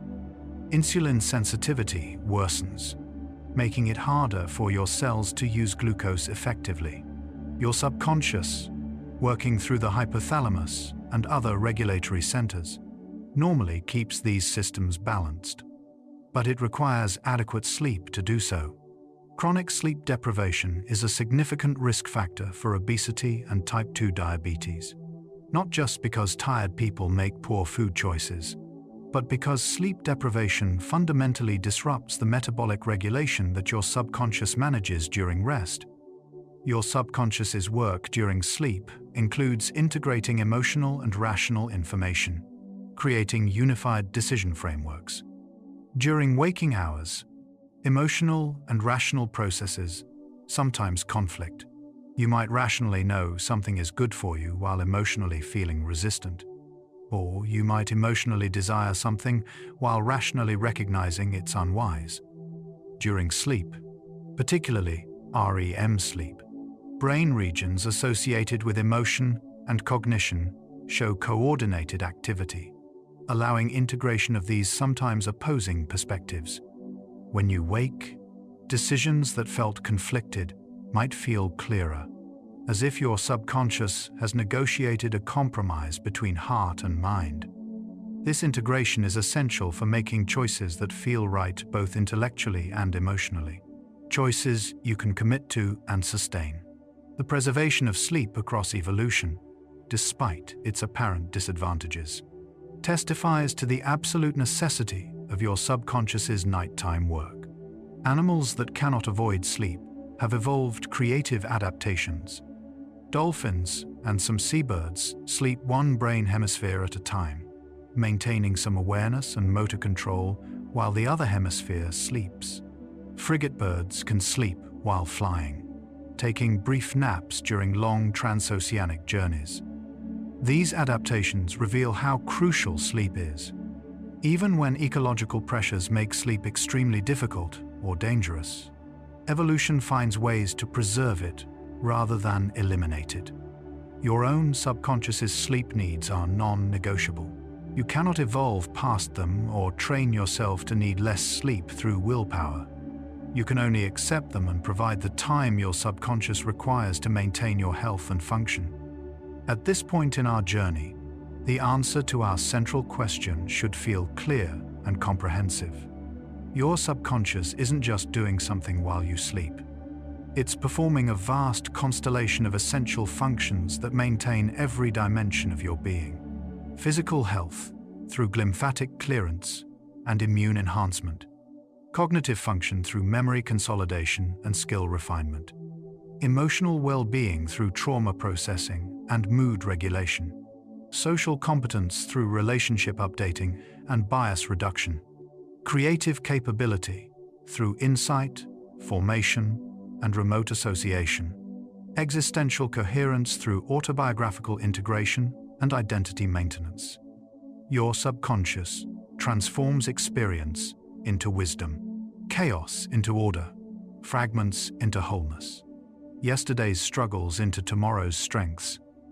It does this every night, automatically and reliably, asking only that you surrender to sleep and trust the process. The question isn't really what is your subconscious doing. The better question might be what isn't it doing? And the answer to that question is very little. Your subconscious is doing nearly everything necessary to transform you from who you were yesterday into who you can be tomorrow. Almost done now. Let yourself relax even deeper. Consider this strange truth. Your consciousness, right now, listening to these words, is temporary. Soon, within minutes or hours, it will dissolve into sleep, and something else will emerge. The dreaming mind, the subconscious at work. Are they the same you? Different versions? Collaborators? The boundary between conscious and unconscious isn't as clear as it seems. Perhaps there's no real separation at all.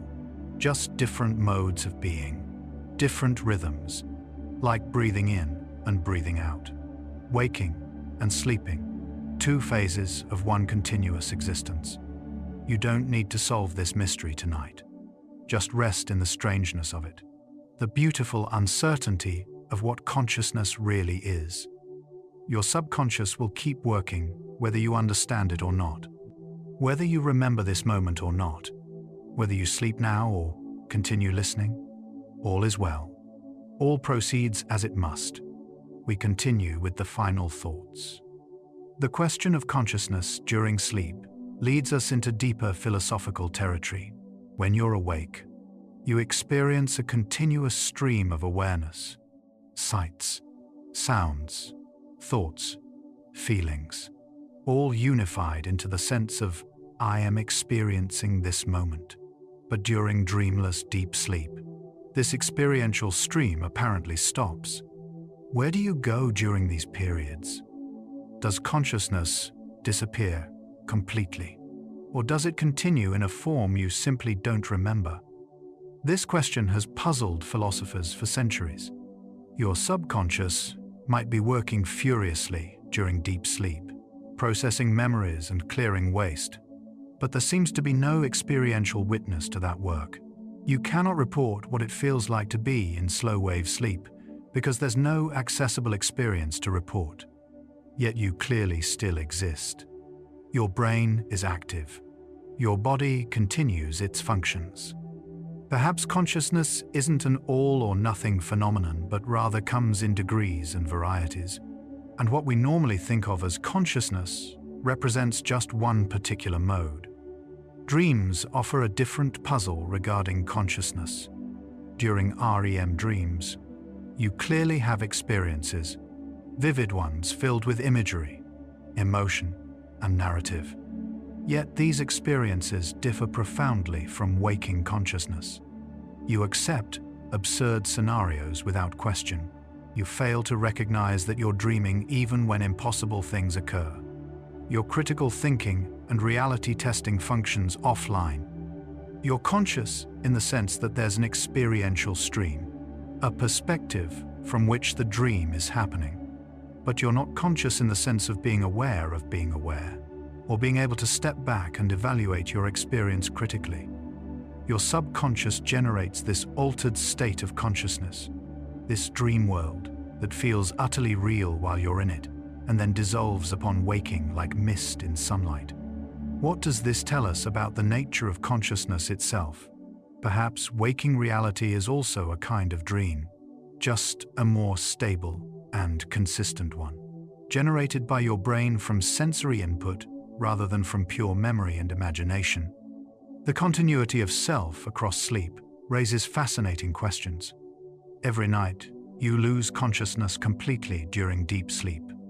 Every morning you wake and immediately know who you are, remembering your life, your relationships, your plans. But how do you know you're the same person who went to sleep? Your memories tell you so. But memories can be false or implanted. Your body provides continuity, but your body's cells are constantly being replaced. What creates the felt sense of being the same you across these gaps in consciousness? Your subconscious plays a crucial role here, maintaining autobiographical memory, integrating new experiences into your life story, and preserving the sense of narrative coherence that makes you feel like one continuous person rather than a series of disconnected experiential moments. In a profound sense, your subconscious authors your identity, writing the story of you night after night. Some spiritual and philosophical traditions view sleep as a kind of death and waking as rebirth. Every night you die to the waking world, surrendering control, releasing identity, dissolving into unconsciousness. Every morning, you're born again, consciousness emerging fresh into a new day. This might seem like mere metaphor, but it points to something real about the transformation that occurs during sleep. You genuinely are different in the morning than you were at night. Your subconscious has reorganized your memories, processed your emotions, cleared neural waste, and adjusted countless regulatory systems. The person who wakes is continuous with the person who slept, carrying the same memories and identity, but that person has been subtly transformed by the subconscious's overnight work. In this light, sleep becomes a sacred process, a daily opportunity for renewal and rebirth, guided by forces operating beneath conscious awareness.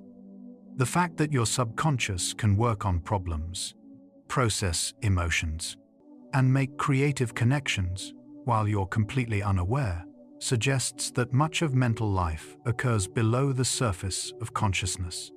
Consciousness might be like the tip of an iceberg, a small visible portion floating above a vast hidden mass. Your subconscious isn't separate from you. It is you, just the part that operates automatically, implicitly, outside the spotlight of awareness. During sleep, the spotlight turns off, but the work continues in darkness. This should inspire humility about the limits of conscious control and understanding. You don't fully know yourself. Large portions of your mental life remain hidden, accessible only through indirect signs like dreams, intuitions, and sudden insights. Your subconscious keeps many secrets, not out of deception, but simply because its operations are not designed to be conscious. The phenomenon of false awakening, where you dream that you've woken up but are actually still asleep, reveals how convincing your subconscious's constructed realities can be. People experiencing false awakenings might dream they got out of bed, showered, dressed, and started their day, only to actually wake later and realize it was all a dream. The dream felt completely real, indistinguishable from genuine waking. What does this tell us? Your experience of reality is always mediated by your brain. You never directly experience the external world. You experience your brain's model of the world, constructed from sensory input. During dreams, your subconscious constructs models from memory and imagination instead of current sensory input, but the experiential quality can be identical. This suggests that all experience, waking or sleeping, is constructed. Your subconscious is always generating your reality, just using different materials and following different rules depending on whether you're asleep or awake. The integration of shadow, aspects of self, a concept from Jungian psychology, may occur partly through dream work. Carl Jung proposed that the shadow consists of aspects of yourself that you've repressed or denied, traits and desires that don't fit your conscious self-image. These shadow aspects don't disappear just because you refuse to acknowledge them consciously. Instead, they continue to influence your behavior in unconscious ways and often appear in dreams as shadowy figures, antagonists, or disturbing imagery. By dreaming about these shadow aspects, your subconscious allows them expression in a safe, symbolic space. Over time, this dream work can facilitate shadow integration, bringing repressed aspects into awareness where they can be acknowledged and incorporated into a more complete, honest self-concept. Your subconscious, through dreams, might be trying to make you whole by revealing what you've hidden from yourself. Sleep paralysis, while unsettling when it occurs, offers insight into the dissociable components of consciousness and the protective functions your subconscious normally manages invisibly. During REM sleep, your subconscious paralyzes your major muscle groups to prevent you from physically acting out dreams. Usually, this paralysis ends before you wake, but occasionally it lingers, leaving you conscious but temporarily unable to move. The experience often includes hallucinations, presences in the room, pressure on the chest, difficulty breathing. These sensations arise from the same brain mechanisms that generate dream imagery, except you're awake enough to remember and be frightened. Throughout history, people have interpreted sleep paralysis as demonic attack, alien abduction, or spiritual visitation. Modern neuroscience recognizes it as a temporary mismatch between waking consciousness and the subconscious systems that manage REM sleep. Your subconscious normally coordinates these systems seamlessly. Sleep paralysis reveals what happens when that coordination briefly fails. The fact that dreams can provide creative insights and solutions suggests your subconscious has access to information and processing capabilities that exceed your conscious limitations. When you're consciously trying to solve a problem, you're constrained by working memory limits, attention bottlenecks, and logical reasoning frameworks. Your subconscious doesn't face these same constraints. During sleep, it can simultaneously access vast networks of associated memories, try unusual combinations without self-censorship, and evaluate possibilities according to emotional and intuitive criteria that conscious thought might dismiss. This gives your subconscious a different and sometimes superior problem-solving capability. Trusting your subconscious doesn't mean abandoning logic or conscious effort. It means recognizing that you have two complementary systems, and that for certain types of problems, your subconscious's intuitive, associative, emotionally informed approach might find answers that conscious analysis cannot. The restoration that occurs during sleep isn't just returning to baseline. It often produces supracompensation, leaving you better than you were before the depletion that necessitated sleep. Athletes training hard experience muscle breakdown and fatigue during workouts. But with adequate sleep and nutrition, they don't just recover to their previous level of fitness. They adapt, becoming stronger. The same principle applies to cognitive and emotional challenges. Difficult experiences during the day create stress and use resources. But sleeping afterward doesn't merely restore what was depleted. Your subconscious uses the challenge as information, adapting your systems to be more capable of handling similar challenges in the future. This is growth through stress and recovery cycles.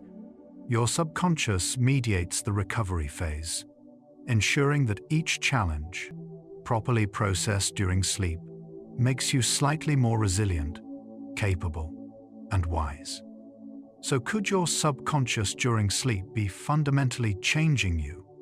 It already has been, every night of your life. The cumulative effect of thousands of nights of subconscious processing is the person you've become. Every skill you've mastered required your subconscious to consolidate practice into automatic competence. Every emotional challenge you've overcome required your subconscious to process pain into resilience. Every complex understanding you've developed required your subconscious to integrate fragments into coherent knowledge. You are not the same person who went to sleep last night, nor the person from a year ago, nor the person from your childhood. Your subconscious has been transforming you continuously, one night at a time, guided by your experiences and choices, but operating according to its own deep wisdom. The answer to what is your subconscious really doing while you sleep ultimately comes down to this. It's building tomorrow's version of you from today's raw materials. Every experience you have during the day provides materials, information, challenges, emotions, sensations. Your subconscious takes these raw materials during sleep and uses them to construct an updated version of you, slightly modified from who you were before. Painful experiences get processed into lessons and resilience. New information gets integrated into knowledge structures. Skills get refined into competence. Unresolved tensions get explored through dreams. Metabolic waste gets cleared. Physical damage gets repaired. You are a work in progress, and your subconscious is the craftsperson, patiently working in darkness while you rest. This process requires your cooperation, though not your conscious effort. You cooperate by prioritizing sleep, by creating conditions that allow good sleep, by not fighting the process with substances or behaviors that disrupt it. You cooperate by trusting that the work happening during sleep is valuable even when you can't observe or control it. You cooperate by accepting that you cannot do everything through willpower and conscious choice, that you need this nightly surrender to unconsciousness, this daily letting go of control. Your subconscious asks little of you, just time, darkness, and trust. In return, it offers nothing less than the maintenance and continuous renewal of your entire being. The mystery of consciousness itself remains unsolved by science. We don't fully understand how physical processes in neurons give rise to subjective experience, to the felt quality of being someone experiencing something. This is called the hard problem of consciousness. But sleep offers clues. The fact that consciousness can vary so dramatically, from alert waking to dreaming to unconscious sleep, all while the same brain continues functioning, suggests that consciousness is not a thing or a place, but rather a process or state that the brain can be in or not be in. Your subconscious can work effectively without generating conscious experience, suggesting consciousness isn't necessary for sophisticated information processing. Perhaps consciousness emerged in evolution for specific functions, like social communication or complex planning, while vast domains of mental life continue to operate perfectly well unconsciously. just as they always have. The philosophical implications are profound. If so much happens unconsciously, if your subconscious can solve problems, process emotions, maintain identity, and transform experience, all without your awareness, then what role does consciousness actually play? Perhaps consciousness serves as an executive function, making high-level decisions and setting goals, while delegating implementation to subconscious systems. Perhaps consciousness is primarily for social interaction, allowing you to explain and justify your behavior to others. Or perhaps, as some philosophers suggest, consciousness is actually a kind of ongoing interpretation, your brain's way of creating a coherent narrative about itself.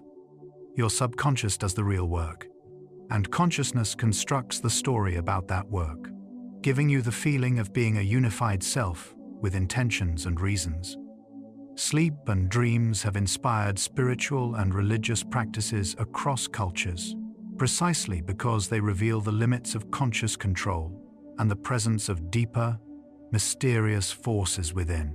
Ancient peoples couldn't see neurons or measure brainwaves, but they recognized, through direct experience, that something important happened during sleep, that dreams carried meanings, that waking from sleep could bring clarity or transformation.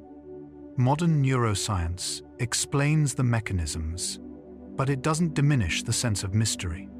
Your subconscious operating in darkness, weaving dreams from memories, healing wounds you cannot consciously touch, connecting ideas you didn't know were related. All of this retains a quality of the numinous, the sacred. The fact that we can measure it doesn't make it less wondrous. It makes the wonder more precise. The practice of dream interpretation, found in virtually every culture, reflects an ancient intuition that dreams carry information from the subconscious. While modern psychology has moved beyond Freud's specific symbolic interpretations, the basic insight remains valid. Dreams reflect your subconscious's concerns, priorities, and processing work. Paying attention to your dreams, recording them, reflecting on their themes and emotions, can provide insight into what your subconscious is working on. Recurring dreams might indicate unresolved issues your subconscious keeps trying to process. Emotional tones in dreams might reveal feelings you haven't consciously acknowledged. Dream imagery might point toward creative connections worth exploring. Your subconscious speaks in the language of dreams, and while that language is often oblique and symbolic, it's not meaningless. It's worth listening to, even if interpretation remains uncertain. Research shows that consistent, restful sleep supports long-term health across multiple body systems, protecting against the gradual wear that life naturally brings. Your subconscious's nightly work, from lymphatic clearance to immune enhancement to metabolic regulation, is essential for maintaining vitality across the decades. These aren't just correlations. The mechanisms are increasingly clear. Every night of good sleep is an investment in your future health and longevity. Every night of poor sleep is a small withdrawal from that account. Your subconscious wants to take care of you, but it can only work with the time you provide. The 7 to 9 hours you spend unconscious each night aren't wasted time. They're the foundation of everything else you do, the hidden support structure that makes waking life possible. The surrender that sleep requires, this nightly letting go of control and consciousness, might be good practice for the ultimate surrender we all eventually face. Death, like sleep, involves releasing your grip on waking existence and trusting an unknown process. People who are comfortable with sleep, who can surrender easily each night, might find it less difficult to surrender when the time comes to let go permanently. This isn't to suggest sleep and death are the same, but there may be wisdom in the nightly practice of release. Your subconscious teaches you every night that you can let go, that processes beyond your awareness and control can be trusted, that transformation happens in darkness, These lessons might serve you not just tomorrow morning, but whenever you face transitions that require faith in what cannot be seen or controlled. The fact that dreaming can sometimes be lucid, that consciousness can emerge within the dream state and recognize itself as dreaming, suggests fascinating possibilities about awareness and its relationship to subconscious processes. In lucid dreams, you experience a hybrid state. Your subconscious generates dream imagery and narrative, but your conscious awareness partially engages, allowing deliberate choices and exploration. Some practitioners use lucid dreaming for psychological work, deliberately confronting fears or exploring possibilities within the dream space. Others use it for creativity, entertainment, or spiritual practice. The phenomenon reveals that the boundary between conscious and subconscious is permeable, that you can develop greater awareness of your subconscious's work and even influence it while it operates. This partnership between conscious intention and subconscious processing might represent an ideal, not control, but collaboration. Your subconscious's ability to work on problems overnight, to process emotions you couldn't consciously resolve, to integrate information you couldn't consciously organize, all point to a simple but profound truth. You are wiser than you think. The you that includes your subconscious has capabilities far beyond the conscious you that experiences each moment. When you trust your intuition, when you sleep on decisions, when you allow time for feelings to settle, you're enlisting your full self, including the vast subconscious systems that operate below awareness. This should inspire both humility and confidence. Humility because you don't fully know yourself or control your own mind. Confidence because you have access to sophisticated processing capabilities that operate continuously, working for your benefit even when you're not watching. You contain multitudes. Your subconscious is one of those multitudes, perhaps the most important one. The transformation that occurs during sleep, this nightly death and rebirth, this continuous becoming, suggests that you're never finished. There's no final state of completion where growth and change stop. As long as you live, as long as you sleep, your subconscious continues its work of transformation. You will always be becoming, always being rebuilt from yesterday's materials into tomorrow's possibilities. This can feel unsettling if you crave permanence and stability, but it can also feel liberating. You're not stuck. The person you are today isn't the person you must be tomorrow. Your subconscious offers continuous opportunity for renewal, healing, growth, and change. Every night is another chance for your sleeping mind to work its transformative magic. The fact that this process happens automatically, without requiring conscious understanding or effort, is perhaps its greatest gift. You don't need to know how memory consolidation works to benefit from it. You don't need to understand the glymphatic system for it to clear your brain of toxins. You don't need to control REM sleep for it to process your emotions. Your subconscious handles everything, asking only that you sleep. This automatic, reliable operation reflects millions of years of evolutionary refinement. These systems existed before language, before human consciousness as we know it, and they continue to operate according to ancient wisdom encoded in neural architecture. You can trust them. They've been taking care of sleeping creatures for longer than humans have existed. So what is your subconscious really doing while you sleep? It's maintaining the physical substrate of thought through cellular repair and waste clearance. It's preserving your personal history through memory consolidation and autobiographical integration. It's regulating your emotional life through affect processing and mood stabilization. It's preparing you for future challenges through threat simulation and problem solving. It's refining your capabilities through skill consolidation and knowledge integration. It's keeping you healthy through immune enhancement and metabolic regulation. It's connecting you to wisdom beyond conscious access through intuition and insight. It's transforming pain into resilience, chaos into order, experience into understanding. It's weaving the separate threads of each day into the continuous fabric of a life. Most fundamentally, it's building you, night after night, into someone slightly different, hopefully someone slightly better than you were before. But here's the deepest answer, the one that transcends all mechanisms and functions. Your subconscious during sleep is loving you, not with sentiment or emotion, but with action, with tireless, faithful service, with the kind of love that shows up every single night without fail, without praise, without recognition. Your subconscious never abandons you. It never stops working on your behalf, even when you neglect it, deprive it of the sleep it needs.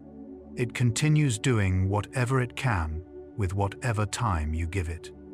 This is unconditional support, built into your biology, operating beneath all awareness and gratitude. You are held, every night, by processes that existed before you and will outlast you. Processes refined over evolutionary time to serve one simple purpose: keeping you alive, healthy, growing, and whole. That's what your subconscious is really doing while you sleep. It's taking care of you with a devotion you could never fully repay or even fully appreciate. And perhaps that's why sleep feels so safe when you finally surrender to it. Some part of you, deeper than conscious thought, recognizes that you're being held. The darkness that seemed frightening in childhood becomes a sanctuary. The loss of control that might trigger anxiety becomes relief. The dissolution of conscious identity becomes rest. You can let go because your subconscious will catch you. You can stop trying because your sleeping mind will keep working. You can trust the process because it's been trustworthy every night of your life, faithful beyond measure, asking only that you close your eyes and breathe softly into the dark. This is the final answer. Your subconscious is doing what it has always done, what it will always do, as long as you live and sleep. It's taking care of you. It's rebuilding you. It's transforming you. It's loving you, one quiet night at a time. And so, our quiet journey through the sleeping mind comes to a gentle close. We've traveled from the discovery that your brain never truly rests, through the intricate machinery of memory, consolidation, and emotional healing, past the creative problem-solving that happens in darkness, arriving finally at the deeper truth of transformation and renewal. From the glymphatic system washing away toxins while you rest, to the dreams that weave meaning from the day's fragments, to the mysterious boundary between consciousness and its absence, we've glimpsed how profoundly active your subconscious remains throughout the night. We've discovered that sleep isn't absence but presence, not emptiness but fullness, not death but daily rebirth. The sleeping mind reminds us that much of what sustains us happens invisibly, in processes we neither control nor fully understand. The most important work often occurs in silence, in darkness, below the threshold of awareness. Your subconscious teaches patience, trust, and surrender, knowing that transformation cannot be forced, only allowed. Without this nightly work, memory would fade, emotions would overwhelm, toxins would accumulate, and skills would remain clumsy. By pausing to notice what happens while we sleep, we glimpse the extraordinary machinery of renewal that operates every night, faithful and tireless, asking nothing in return except our surrender to rest. And now, in these final minutes, take the deepest breath you can. Think about consciousness itself, yours, mine, everyone listening, all awareness everywhere, perhaps all connected in ways we don't yet understand. Your subconscious right now is preparing to take over fully, waiting for conscious thought to finally quiet. It's been doing this your entire life, through thousands of nights, catching you every time you surrendered to sleep. You are not alone in the universe of minds. You are held by processes older than language, wiser than thought, more faithful than any conscious promise. Let your entire being dissolve into the ocean of consciousness, into dreamless rest, into the space before thought, into the dark that has always kept you safe. Prepare for deep sleep. No boundaries left. Only peace. Only silence. Only the quiet work of transformation. If this thoughtful exploration of the mind made you feel less alone, whisper it forward to someone awake tonight, searching for understanding. It may bring comfort to one more wandering consciousness, one quiet share, one peaceful night at a time. But there's no need to do anything now. Nothing at all. You've traveled far tonight, exploring the vast landscape of your sleeping mind, discovering processes you never knew were caring for you. You can allow these thoughts about the subconscious to fade now, like breath dissolving into air, leaving only the warm, heavy calm behind. Let your breathing deepen. Feel your body growing heavier, as if gravity itself is gently pulling you down into the mattress, into the earth, into rest. If sleep comes, let it carry you like a river flowing to the sea, smoothly, inevitably, into a realm where your subconscious takes over completely, where all conscious effort finally ends. If your eyes are still open, the next video is waiting for you, ready to continue this journey into rest. But if they're closed, stay there. Rest in the darkness that feels safe and warm. Tomorrow, your subconscious will still be working. Memory will still consolidate. Emotions will still heal. Toxins will still clear. Skills will still refine. But tonight belongs to stillness, to surrender, to trust in processes you cannot see or control, but that have never once failed you. Rest well, sleepy scientist. And remember, you are loved by your own biology, cared for by ancient wisdom, rebuilt each night into someone new. Your subconscious has been waiting patiently for you to finally let go. It's ready now. Are you? Fall asleep to gentle facts. Dream deeper with bedtime science. Good night.